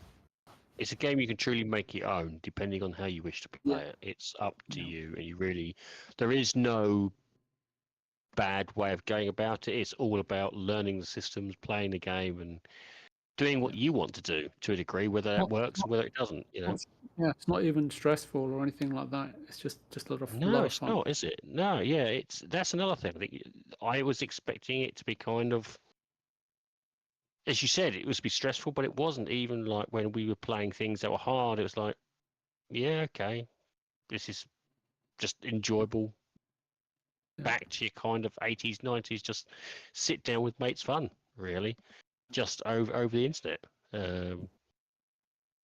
Yeah, I would recommend anyone who's never played it before just to give it a shot, have a go. You know, may like it, may not. I learned a lot from it, so it definitely helped me to appreciate other games, and also see systems that, or facets and components that could be implemented into other games. But yeah, really good education, definitely. Yeah. Besides being a good game. Yeah. I've just started playing it, so I'm not very far in. Oh, okay. He's done the tutorial. Well, I'm back where I was when I did the beta, so no, I'm actually not as far as that. I only started playing last week. You didn't even get past the tutorial, did you? I think you designed your character and then left it. No, I did play it a bit. So, Stubbs, how hard would you say this game is? Like, I can't really say at all because I'm not that far in at all. Oh, well, put it this way, I can say something to me and VJ. VJ started it on what I'd classify as maybe normal difficulty, and at which point he said, "This is just way too easy." It's like hardcore. This is just. We've actually straight from the beginning. Me and VJ flicked it to hardcore, and to be honest, even at hardcore, it's not hard, is it, VJ? Really? No, it's not really at all. I think depending on your level, you're always overpowered to a degree. And of course, you do what me and VJ did and went, right, there's something 10 levels above us. Let's go and attack it. At which point, it's like, No, I'm not joking. We just literally like, there's like 10 levels above us. Let's go attack it. And Vijay's like, we're not going to be able to do this. And it just took us a little bit longer. We still managed it. And I was like, That's good then. Well, the thing is that when we do that, I just can't eat the plate of cookies that's in front of me. But that's why, So, but as long as but I can play this game on whatever difficulty we're on at the moment.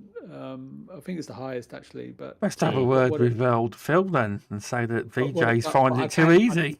So that we need to increase it. Let's just say I can still eat my cookies and play at the moment. Insane mode. Well, to be honest with you, I think actually that's a good thing. I think, to be honest with you, where depending on your skills, depending on your armor that you put on, you can over level yourself always at every level. So say you're level 30, the armor, the powers and stuff probably is about level 32 regardless, or level 33. You're always a little bit overpowered. And as you progress, those also slightly progress. I think that's part and parcel of the design choice. You're there to be seen as a powerful entity, and it's only when you really start pushing the boundaries, like as I said, 10 or so levels above you, then things start to get a little harder and a bit more technically challenging. So it gives you the choice to go, well, do you want to go for a level, if you're level 30, do you want to go for a level 40 boss? Yeah, I will do. And it's like, well, you're gonna struggle a little bit. If I wait for a level 50 boss, then you're really going to struggle. But if you're doing it just like you're level 30 and everything around you is level 30, you're gonna. This is where I think where Vijay was saying is it feels just relaxing to play because we're still overpowered, and but it's enjoyable overpowered. It's still you can still have. It's not like this is just really. We're just plowing through and it's easy. It's not. It's not linear in that. It's not linear in that fashion. You've got to explore. You've got to go and find various dungeons that provide very specific upgrades for your choice of class. There's just a lot more to it than what we're sort of how we're describing it. In terms of enjoyment, it's right up there. In terms of exploration, the world is your oyster. But what the game does, it gives you, for your specific class, gives you tons of options in terms of how to design your character from a cosmetic point of view, but also from a attack point of view. And it's you can suit it to your own playstyle. Even the armor, you can have armors which are 5 to 10 levels below your level or higher, perhaps, or the same level that you're on at the moment, but they may have very different attributes and buffs, etc. And you can also customize armors, not just in terms of cosmetics, but also in terms of the systems, the scaling, the systems. Where, there isn't much you can't do to these things. Yeah, you can imprint, special abilities onto the armor. You can add sockets. You can add gems to the sockets that give you different types of buffs and protections. There's a lot to it. Just depending on how much you do or don't want to. Very very much like I would say like MechWarrior in that aspect, and other games as well, where you can enjoy the game on the surface level, but if you're interested, you can go deeper, really dive, and get into much more nitty gritty. Yeah. And it's all part of the gameplay loop. You can keep gameplay loop as linear as you want, or as complex as you want, and there's a joy to all of it, and it's really really well crafted in that sense. I mean, I'm not like super into dark fantasy, but I'm enjoying Diablo for what it is, for sure. And it is, like Removal said, it's a great addition to Game Pass. Fantastic, because I think if Microsoft hadn't bought Activision, I don't think it had ever made it to Game Pass, because I don't recall Diablo 3 ever making it to Game Pass. I know they upgraded it from the 360 to the Xbox One. Did it ever come to Game Pass though, Diablo 3? Come on, Stubbs, you should know this, being the host. It may have come down many years after, but I can't. To be honest, I don't think it did. I don't think Diablo ever did. I think it always remained as a. It just got like off limits reductions. Off limits basically. Yeah, I think it did. I don't remember ever seeing a Diablo in Game Pass. So, but So yeah, this is the I'm perfect one really I'm to quite go into. grateful for that. Yeah, I'm definitely grateful for it to arriving in Game Pass. This is why I think I don't think it's, any games have ever been on Game Pass that are Activision or Blizzard ever before. I don't think it's ever been a thing until now because they bought the company. Yeah. Welcome, Paul What about- FC. Thanks for stopping was, by. wasn't Crash Team Racing in Game Pass for a while, or have I got that wrong? Don't- I know it's a bit off center. I don't I think don't it's know, ever to be been honest in with Game Pass. I might be wrong. I'm probably wrong, Mr. You're probably right. To be honest, yeah. But it's again, I think I don't know about you guys, but at least for me, I found at least one big game every year in Game Pass that I haven't had to pay for, and I've completed. Yeah. I do that many And times that over. itself is pretty good. And that game's normally was a like £70 or £60 or $70 game. And I'm trying to think of what was the game it was last year that we completed, where we didn't pay for it, and it was a fantastic. We went through. Oh, it's Wulong. Yeah, Wulong. Yeah. Yeah, Wulong went through that with again with VJ, and it was like didn't have to pay for that, but it was a super, and it was brilliant. It absolutely did wonders for me. I think the game brilliant. Same with Persona 3. I mean, it's a $60 or $70 game on PlayStation, and then it popped up in Game Pass, and I thought, you know what, I'll give this a go. And very different experience to Persona 5. Different story for sure, but Yeah. just as brilliant. I really, really enjoyed it. I really enjoyed the soundtrack as well. And here's hoping for a Persona 4 remake, because apparently the Persona 4 soundtrack is on 3 is wonderful. yeah. Apparently though, Persona 4 is by some measure is apparently the best in the series. I'm not entirely sure about that, but that's what seems to be the consensus. I'm intrigued to see what they'll do with that. Yeah, many people like it. Yeah.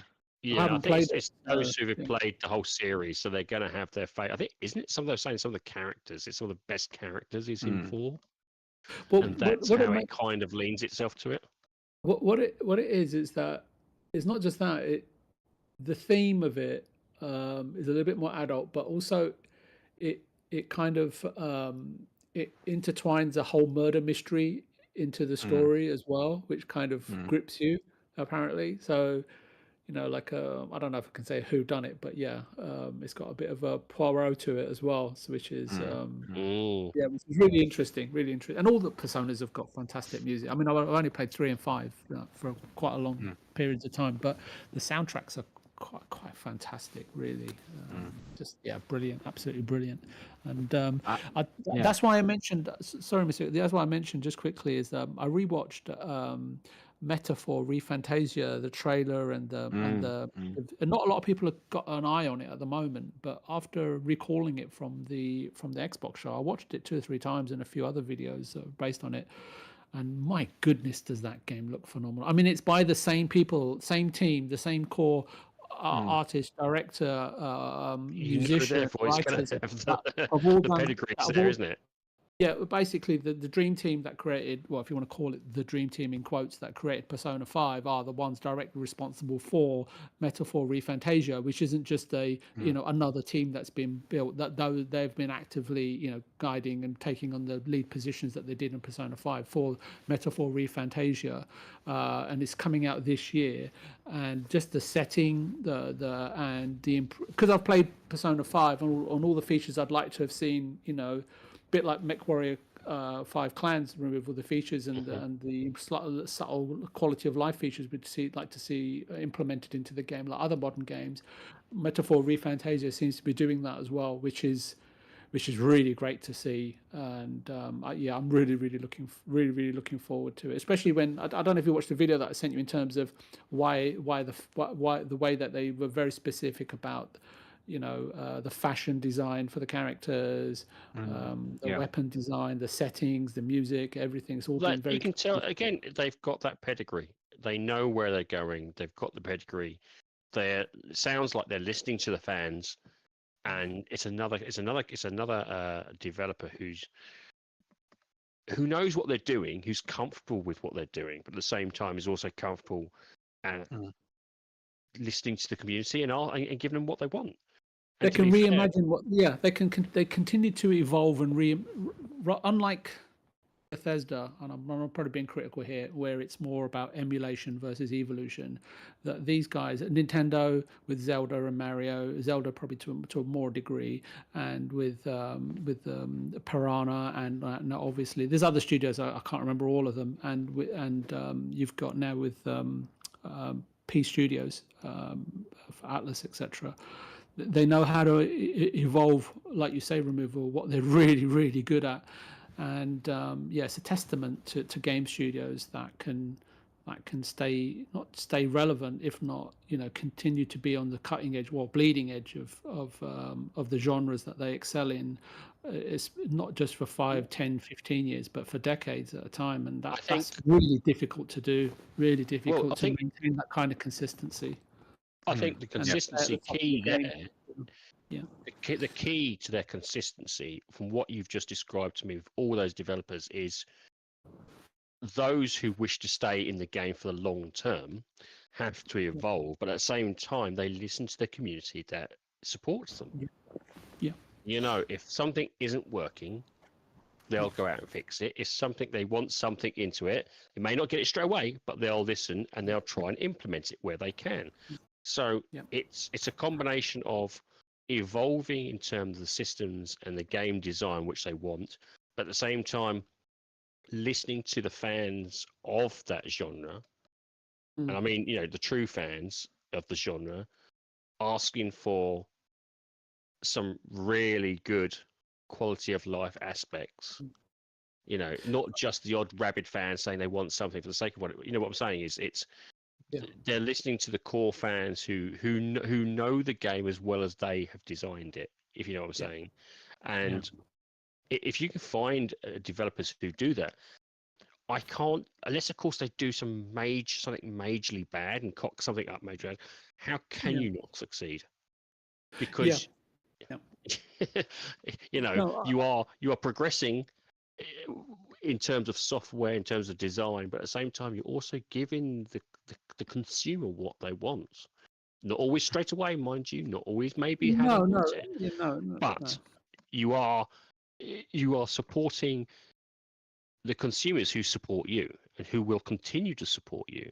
And it's very easy. I say it's very easy, but I do believe sometimes a lot of the bigger developers fail to recognize that the fan base is sometimes they're the ones that are going to help you push the game forward. Yeah, just respect your audience. I think that's there's got to be more of a. I'm not saying it's got to be a completely symbiotic relationship, but no. There's got to be some. You can be on your way, but sometimes a small voice can lead to. It only takes a small voice removal or a small comment to suddenly say, you know what, this guy's actually spoken something here, and this might open up. It's perfect. You've got to keep your eye on the ball. I would say the game development environment as well as outside. Yeah, a perfect example I would say is From Software, where they listened to their fan base, but they also listened to their critics, and they implemented, especially with Elden Ring, what I believe was probably the most accessible elements to a genre which most people would never have bothered getting into. I know I wouldn't have done. Where they say they gave you the options. It may not be exactly the options which everyone did, but they gave you some sort of options in terms of accessibility and making the game easier. We're using summons. So they basically said, look, here's our standard genre. For those who wish to be the standard genre, they can not use summons. For those who kind of wish to start and get into this, we've created something for you. And they've evolved from that. A bit like Diablo, Elden Ring, what it allows you to do fundamentally, it's not necessarily an easy game, but what it does, it allows you to go out and build your character, gain the experience, flesh out the build to a point where you're comfortable to take on whatever the next challenge is. And like you said, Remover, it gives you so many options to do that in so many varied ways. And it does it does it in a way where you can just, if you're really good at those sort of games, you can go on and plow through the game and not really level up that much because people have done it. And or if you feel more comfortable going in, a little bit overpowered or at least on par with your adversary, then you can do that as well. It's just completely up to you how you want to enjoy that game. And I like games that give you that option because. I can't remember what game it was, Removal. I was talking to you about it where I said, actually, no, it might actually have been Hollow Knight, actually. I talked about it a few times and I chat with Indy about it. There'll always be, when I'm listening to his podcast, there'll be somebody saying, I'm having trouble with the Moss Charger, or I'm having trouble with this boss, or I spent a day doing this, and I think, actually, I had no trouble at all doing those bosses. But this other boss that everybody's talking about, that they said it was just like, of no consequence, to them. That was very much like Elden Ring. You had what was that? problems with some bosses. Like a mid game? Was that like a field boss or something? And I was like, my goodness, I was stuck on that for hours. Well, there's the same thing like Elden Ring. You had bigger struggles with some bosses. I had bigger struggles with other bosses, and it's just due through our different play styles. And like I remember you going, "Oh, I went through this boss." I was like, "How in the hell did you get through that?" I couldn't remotely. It took me ages to try and really battle him down. And then you said the same thing about me. It's like, oh, I just did this way.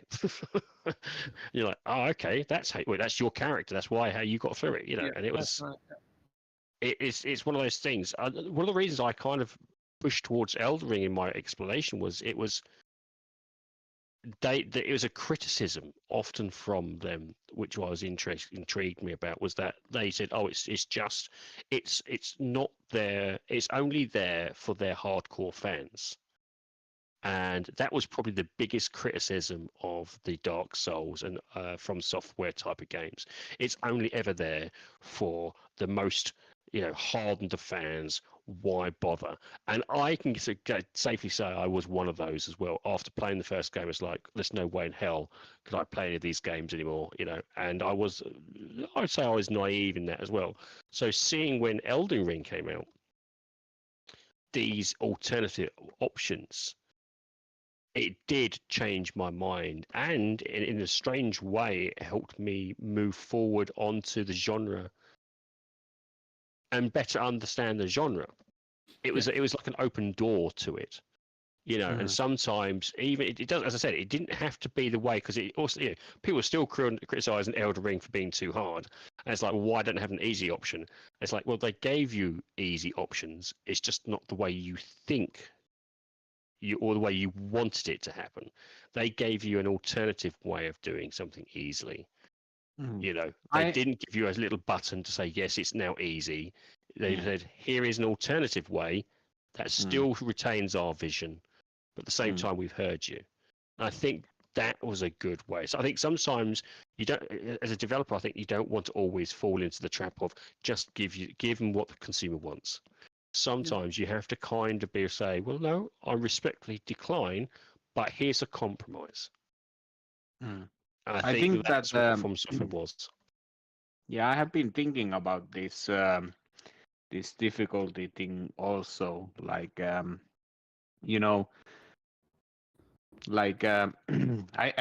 can play like difficult games and I can have fun with them, but sometimes I have been thinking like, why some games annoy me more than others, and I think it comes also to the flow of the game. I feel like these Souls games, they are like super methodical. Like you are doing it's like martial arts. You are doing it in a very you are trying to do, and you are also trying to do it like proper way, that there is like the strikes are at the correct moment, the parries are at the correct moment. It's almost like a rhythm game. You're kind of having to hit it precisely, having to do it like that. Yeah. I think I agree with you. I think some of these games can be like a rhythm game, and it doesn't lend itself well to those with no rhythm or have potential motor issues. So obviously those people do feel left out, and I think that's where again, I think that's where Elden Ring was a little bit different. It went, okay, maybe you're not so good with parrying or bashing across. Here's an alternative way of dealing with that.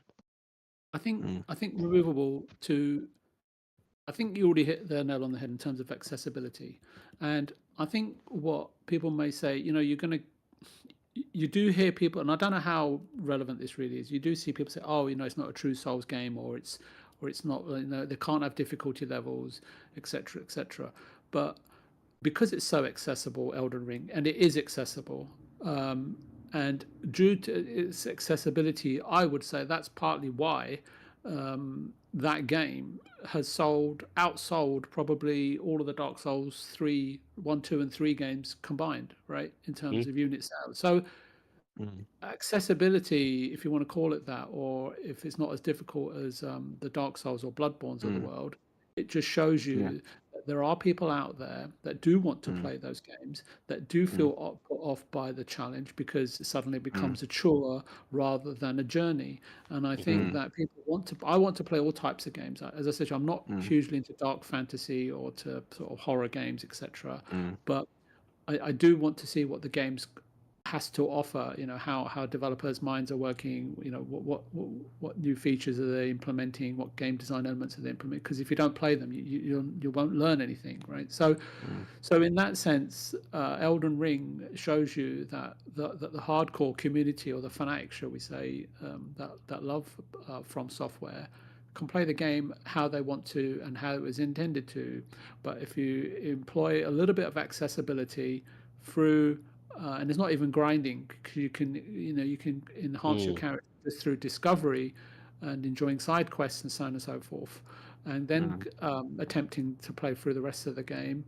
You can still fundamentally enjoy the journey, which is what a game is all about, right? How long it captures you, because I've played through games which, many games. I was lucky last year. I played through many games that that you think, well, I really can't, I don't want to let this game go, but it's over now, and so you let it go. And then there's some games that just don't let go of you, right? Like MechWarrior or Lies of P for me, because games I go back to every now and then, even if you just have a little wander around. So in that sense, the sales of Elden Ring, I think, just speaks to your point, Removable, in terms of what accessibility can do, not just from an enjoyment point of view, but also from a commercial perspective, at a time when not everybody's complaining, but some are speaking up about the fact that games cost so much to make, so long to make, and sometimes the reward sometimes isn't worth it. But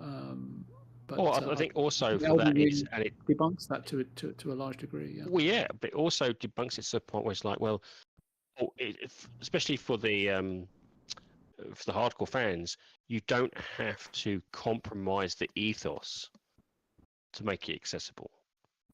They didn't just go here's a button to make it easier. They gave you an alternative way of making it easier, and it's up to you as a player whether you wish to choose that. You could have gone to, so they could have gone to people and said, actually, we're just going to turn this option on. Here's easier, and it's going to make everybody, 60% less powered, so you can plow through it really easily. Or they pause before they hit you every time or something like that. No, they didn't do that. They went with something that was still core to their ethos, but at the same time, they came up with an inventive accessibility. I kind of look at it as like an inventive accessibility. That maintained their core ethos, but at the same time allowed more people to play it, if that makes sense. What's funny, Removable? There's what's funny, we were talking about these hardcore gamers or people that would love to play From Software games because of the challenge, etc. There's a channel out there, there's a few actually probably all of the ones that have covered Bloodborne, that have covered Dark Souls, that have covered Demon Souls. They've put out videos in terms of really early on, right? Because obviously they don't have access to the game for review purposes. They put out, video sort of tutorials in terms of how to power up your character really early on in the game. Mhm. So I don't buy into the fact that, okay, these apparent gatekeepers are a mass community that want to, protect their sort of genre of really difficult games made by, all this, market, whatever shareholding that they've got in terms of games must be, preserved in terms of difficulty, especially if they're developed by From Software. I just think it's just a few. It's not it can't be the majority. Not when mainline channels for From Software games are putting out tutorials like that on the day of release or a week after release in terms of how to power up your character super duper to face the oncoming challenge. Come on. I think you'll see the people that go, no armor runs. They'll you'll always get the one person who does the no armor runs. I think one of the best things that came out of Elden Ring was the guy his pothead who would basically with Melina. He would literally just offer his help on how to defeat that particular boss. And all he had was no armor and just a pot on his head. And he literally had pinpointed her stances and attack patterns down to a T. And he would just go in and help it. Yeah, and he would just come in and help you out. What was his tagline? Do you remember his tagline? Was it no, solo? It's really frustrated me now. And it was... I'll solo her or something? I'll solo her. Yes, I'll solo her. And he helped out so many players. And do you know what? It brought thousands of players. And ironically, it brought more people into the community. Just that one aspect. Because it's like, you know what? More people wanted to then help each other out. Did you know that just a point of community, Bandai put together some sort of unique commemorative gift for him and sent it to him. Yes, that's right, yeah. Yeah, exclusive for him, yeah. Because he literally, I think he said helped out thousands of players every single time. 10,000, yeah, it was a lot. And I think he still does it. I think he still does it even today. He's still doing it, and but that showcased off the community passion, the good side of the community. You had obviously the people say, gatekeeping it in terms of accessibility, but then you had the opposite side, which of this man here who knew that this particular boss was excessively tough, even for some of the the more serious players. It was excessively tough, and he was like, right, I'm going to help out somehow. So it kind of just does show that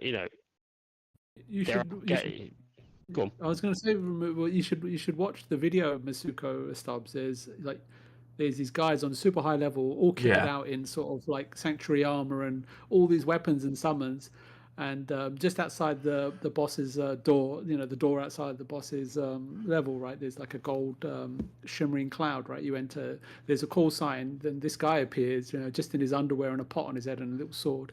He goes in with you. You just stay by the entrance. He delves in right towards Melina, who wakes up, and people just watching her. Like they're not joining in. They're just watching him, just like watching his skill. Yeah, he has it perfectly. Wow.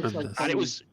Well, that was another thing. Is like you get these very high level powered people who clearly were fanatics, and they couldn't get past this person for some reason. Getting frustrated, and then you said this guy with a pot would just come in and go and just parry, and he would just perfectly help them out, and it brought so many people a smile. That was the thing. I think it was the positive side of the community that it brought along as well. So I think you're right. I think you haven't really played Elden Ring unless you've had Pothead come in and beat Melina for you, because otherwise you haven't really had the true Elden Ring experience. It was, I think it's one of those things. I think, it showed off the game in a positive light as well. But then again, that's what games do. They can showcase off the positive side of things as well. And that just again, it just shows how that game captured so many people that wouldn't have normally entered that genre. North of 20 million. I think it's still growing. Yeah, that's the last count I remember. It was over 20 million in sales. This Elden Ring, it's like I really like the the world, the levels, the castles, the design of the game, like in many aspects. But Does the castle remind you of the one you live in? no, but the combat really does nothing for me. It's like I have been like I think I have talked about this earlier. Like I have like I bought like 3 different versions of Dark Souls. I first played it on the 360. Then I got the PC version, and then I got the remaster. And I think I probably have put like, let's say, closer to 100 hours in that game and never beat it. And there is like good things about the game, like that I enjoy, but like the combat is like it never clicks with me, and it's like I think that people say that you can play different way and get their accessibilities, but like let's say something like they have said the sorcerers are good option for people who are not very good with timing. Well, that's one of the reasons that put me off Dark Souls, because I went in as rogue, and apparently said that was the worst one you could possibly go for. They said you're right. The sorcerer was the easy mode option for Dark Souls, because apparently you could hit things from a distance. Now, of course, I was like, I don't want to become a sorcerer. I want to become a rogue. That sounds good. So I went in as a rogue and quickly realised you really need to know and identify the combat. And you should have gone in as a rogue. You should have gone in as a rogue sorcerer. Something like that. So that game itself, as I said, for me, as I've mentioned many times, that put me off Dark Souls completely. Any Dark Souls game, I would not play it from that moment on, because I got so frustrated with it. I got to the gargoyles, I got someone else to help me with the gargoyles, but from then on, I was hitting my head against a brick wall all the time, and I never went beyond it. Even now, you'll see my achievement list. I've never gone beyond past that.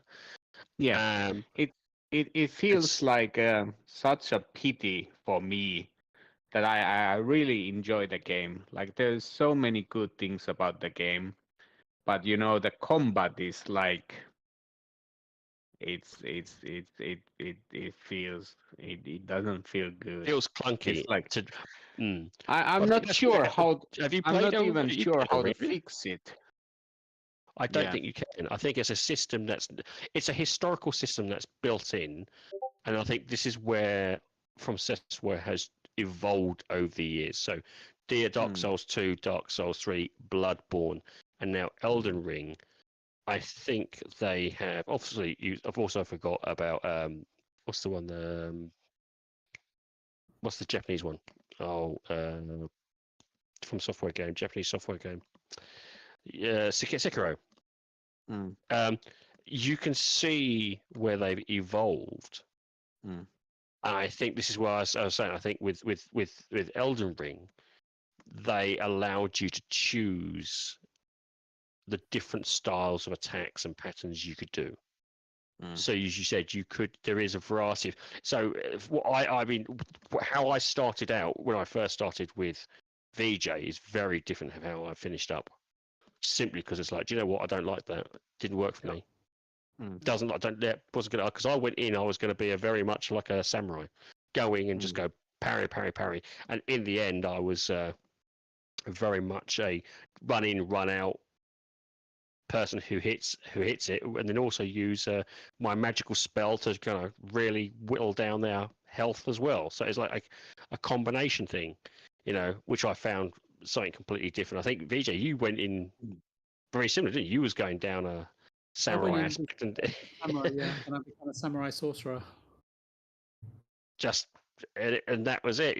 I think the very early games you can't do that. That's the thing, though. Well, I think these later games. We were both chasing the Moonlight Veil, right? The samurai with a beam, which they nerfed a little later on.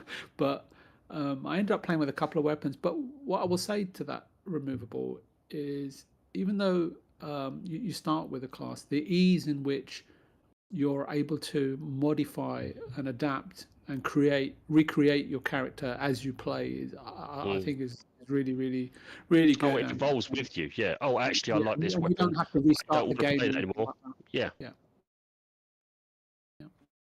It's I think this is similar to Diablo. I think this is like one of those games where I think Diablo is a hell of a lot easier. A hell of a lot easier. It's a much more Just a lot of fun. It's just a lot of fun. yeah. It's super easy. I don't think I don't think you'll ever struggle with Diablo. I don't know if it got any nominations last year for Game of the Year. I'm not surprised if it didn't, but in terms of fun, it's a lot of fun, you know, especially in co-op. Yeah. Oh yeah, in co-op. To be honest, with you, I have played it in single player, but I absolutely much prefer it in co-op, where we can just basically, you know, I can see the magical stuff that VJ is doing at the same time. He can see what I'm doing as well. It's just fun to see your friends kind of, you know, destroying stuff. It's much better in co-op. I would recommend. If you ever do decide to like to jump on, you know, feel free to add me or VJ. Yeah. The Stubbs is apparently on it as well now. What, Diablo Jaguar 4? was. Did you play any Souls game, Stubbs? Souls? Yeah. Dark Souls. Don't know. Really? That's no.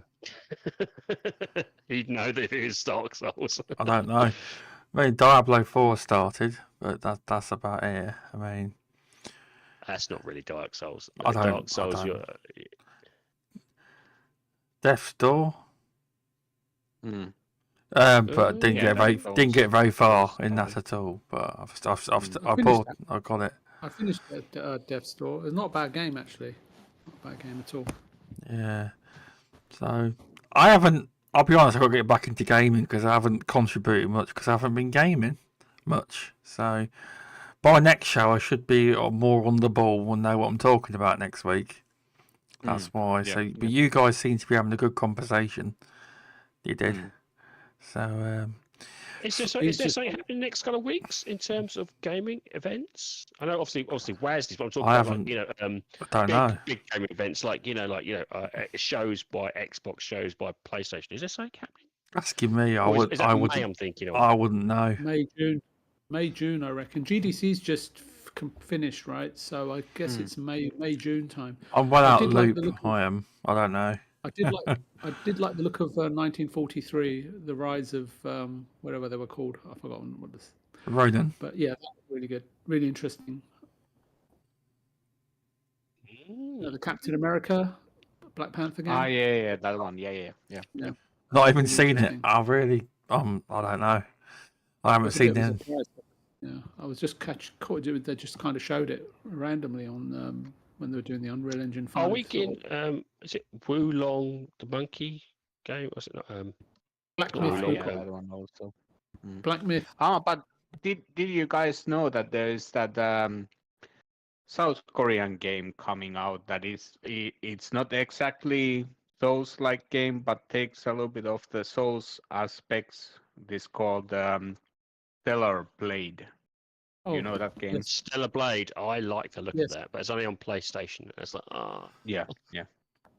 because that looks like it's. Do you know what it reminds me of? A blend of Bayonetta and what's Souls the? games. It's Strip poker? Bayonetta. I was trying.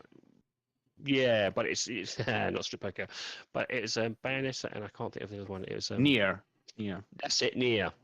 Bayonetta and Nier. It looks like a blend of those two, and I love Nier. Absolutely love Nier. It's a brilliant game. And I just want to, it does look really good. I must admit, Stellar Blade does look. I hope it kind of comes to the Xbox maybe a couple of years down the line. It'd be nice. But it's only a PlayStation. I think it's a PlayStation and PC exclusive at this current stage. PC is actually not coming in the first round, so that's probably also coming later.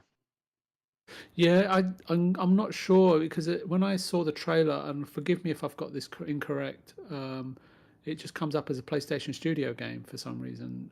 So I'm not sure what the deal is there exactly. Maybe it's a year's. Again, it's one of those year deals. I'd like to hope think it's a year deal. I really would because Yeah, I just don't know why they've got. Yeah, it's just that they have the PlayStation Studio logo come up. Oh, so I that think would mean it's Sony. Is it Sony owned or published? I don't know because it's a second party deal, so I really don't know. I would have to have a look into that actually.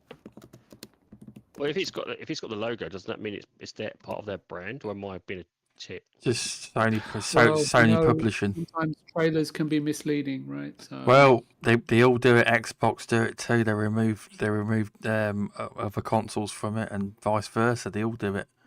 Other shows they do. yeah, they've Wait, isn't there a decided. demo out? Or isn't there a demo out on PlayStation? So that would lead it to being a PlayStation orientated game. I think from what I've understood, it's been decided to make it a one-off PlayStation 5 exclusive for this particular game from this studio. I don't know if their future games will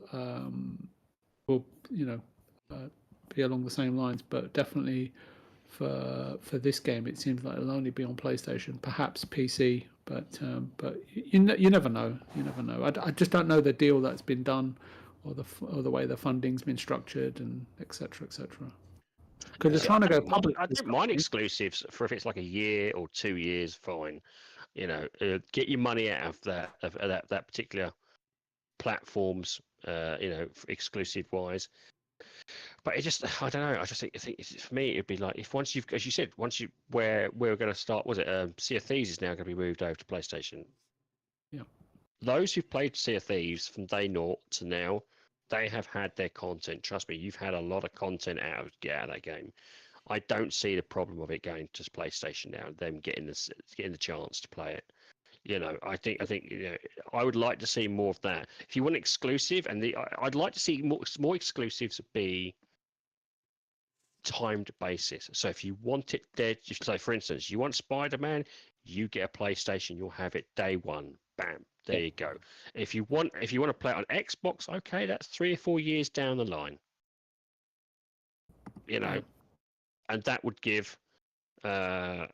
then give more people. You could still go down supporting your preferred platform, but at the same time, it then opens up more money to the publishers, more money to developers, sort of thing, and it allows for a better overall experience, you know, for everybody. I just think that would be the way. Okay, fine. You want it day one. You want Gears day one, go for an Xbox. You want it 3 or 4 years down the line, then you're happy to wait 3 or 4 years down the line and not play with the hype, then go out on PlayStation. You know, I don't see the problem with that. It's I still think that could happen, and it helped fund all the other games as well. Yeah, I don't know. no, It's a weird one for me. I don't. No, but I think it's what you left off the table.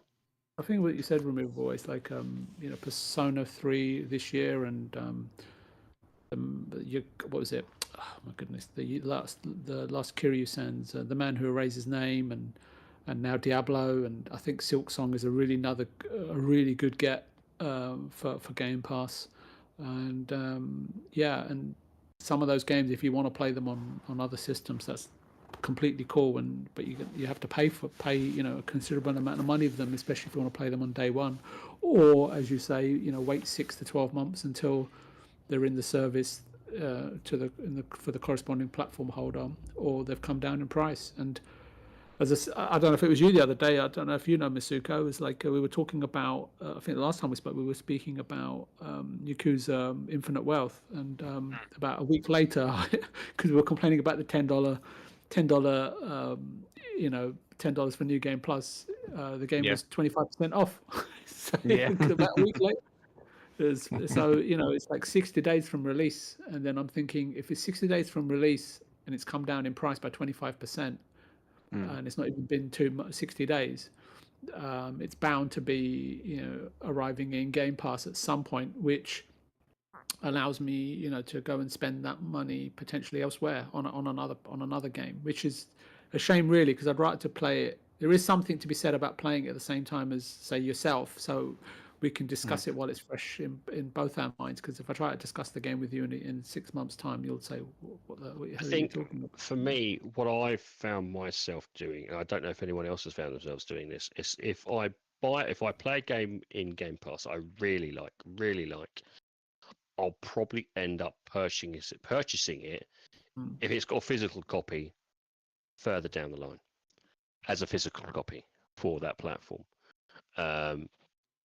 It's one of those games. It's one of those games. I played it, really enjoyed it. I'll probably end up buying it as a physical release further down the line. So they kind of, it's not as if they're not getting their money's worth out of me, because they're still going to get my money's worth out of me. Well, I guess that's I don't really know the answer to this because I haven't followed it at all. But I learned recently that Hellblade 2 is not. I'm not a fan of Hellblade or anything like that, so I'm not particularly interested in the game. But my point is that if I understood correctly, that game at launch at least does not have a physical release, and then does the question arise as to, well, why, and in terms of, is this going to be more of the same going forward? Because all the game preservation nonsense that Sarah Bond's coming out with, then why the hell isn't Hellblade 2 having a physical release? This is the thing that's this, and it's going to. It's I do believe it's that we are, I would say, 10 to 15 years away.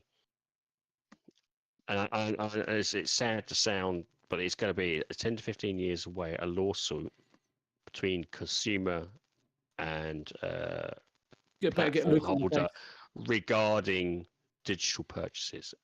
I foresee it happening at some point, and it will be the case of where it is, I've lost access to my digital stuff. This is unacceptable. And I think it will happen. I think it will happen when there is a lawsuit against the consumer, against the platform holder, and loss of access. Because once it happens to more people, where they lose access to their media and realize that they haven't actually bought it at $60 or $70, they've rented it, maybe for a 15 or 20 year period still, but still only rented it. Just purchased a time privilege. Exactly. Then more and more gamers will kick off. And I think this is one of the reasons why I try to buy as many games physically as I can, because I know one day I'm not going to have access to it. Game preservation. Do you buy digital or are you predominantly physical?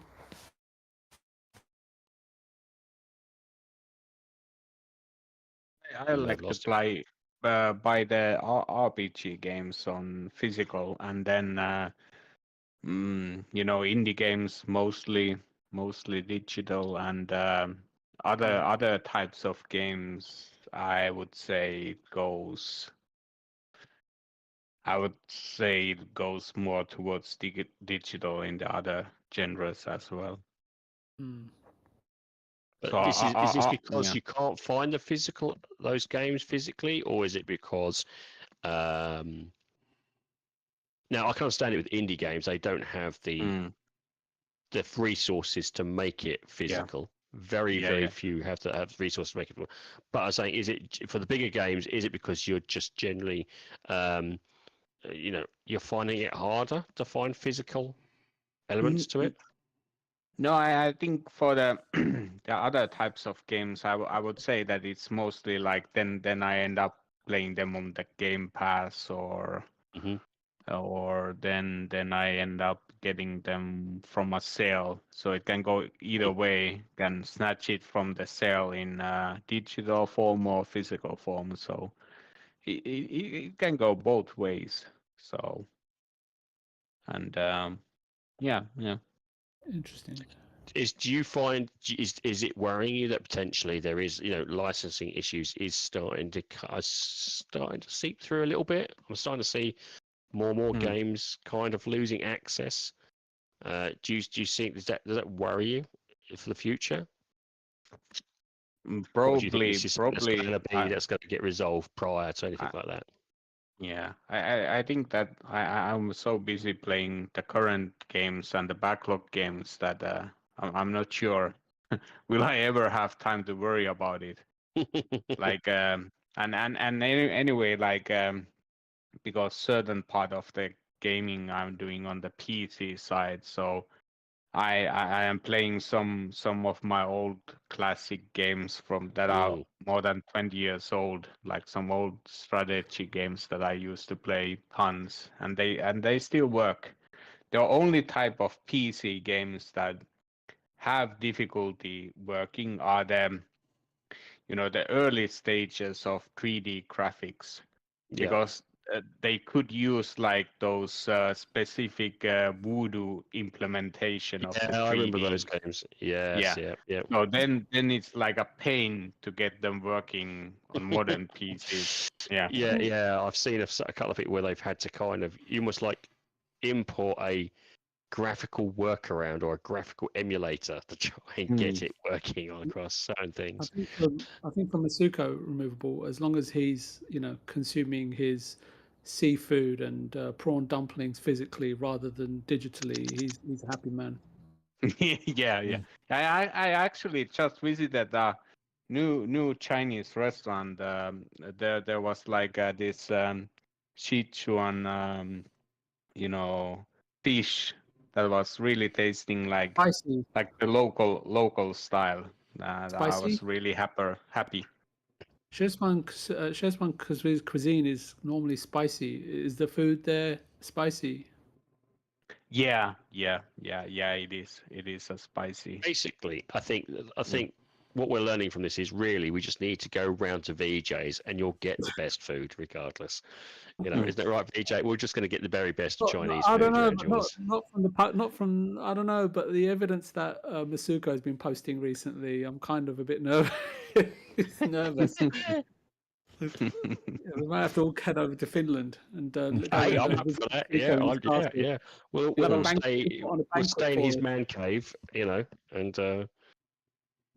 No, he said. Yeah, No, good he food. said I prefer castles, so I'm expecting a huge roll out of the red carpet and a massive you're banquet. expecting one of these like Germanic, almost like towering. You know what I'm trying to think of is what's the old the car? Is it Bam bam. yeah. That castle they see in the background, is that what you're thinking of when they visit the castle? There's Masuku's in one of this like, that sort of situation. Yeah, he'll say, "Oh no, don't worry about the castle. It's just background decor. We're just testing out some backgrounds for my next indie game. Yeah, don't worry about all the decor. Yeah, that's just testing out. Yeah, that's the gardener's lodge. The Yeah. main castle is well over there. Right, we have to round it up there. I'm being summoned. But it's been a good show. Okay. I'll try and get into it more next time because I'll be more knowledge in gaming. I've not really been playing much. Get on Diablo 4 and I you'll will. have that at least. Exactly. just stick on Gear 6 on the end of your video description, and you're good to go. Well, yeah, exactly. But yeah, thanks Masuku for coming on. It's been good to have you It back was on. a pleasure. So much good chat. It was a good chat.